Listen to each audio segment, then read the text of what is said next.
కర్ణుడి యొక్క రథచక్రం భూమిలో దిగబడిపోవడం మొదలుపెట్టింది.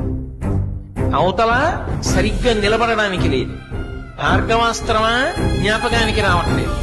అర్జునుడా బాణ పరంపర కురిపించేస్తున్నాడు. రథమా కదలదు. ధనస్సా విరిచేశాడు. అయినా ఇంకొక ధనస్సుని బాణాన్ని తీసుకుని యుద్ధం చేశాడు. ఎంత గొప్ప యుద్ధం చేశాడంటే గాంధీవం యొక్క అల్లెతాడు కట్టే ముడి విడిపోయేటట్టుగా కొట్టాడు. మళ్లీ ముడిని సరి చేసుకుని అర్జునుడు యుద్ధం చేశాడు. అర్జున, నువ్వు రథం మీద ఉన్నావు, నేను భూమి మీద ఉన్నాను. నా రథచక్రం కుంగిపోయింది. నేను ఇప్పుడు బాణములు వెయ్యలేని స్థితిలో ఉన్నాను. అయినా నువ్వు ఆపకుండా బాణప్రయోగం చేస్తున్నావు. కొంతసేపు బాణప్రయోగం ఆపు. నీకో గోవిందుడికో భయపడి నేను ఈ మాట చెప్పట్లేదు, ధర్మం చెప్పాలి కాబట్టి చెప్తున్నాను అంటే కృష్ణ పరమాత్మ అన్నాడు, అబ్బా ఇప్పుడు ధర్మం జ్ఞాపకానికి వచ్చిందా? జ్ఞాపకానికి వస్తే రక్షించేది కాదు ధర్మం, అనుష్ఠిస్తే రక్షించేది. నువ్వు ఎంత ధర్మాన్ని అనుష్ఠించావు జీవితంలో?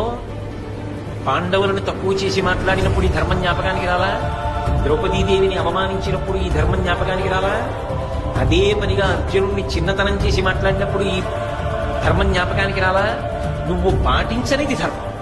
నీకు అక్కడికి రమ్మంటే ఎక్కడి నుంచి వస్తుంది?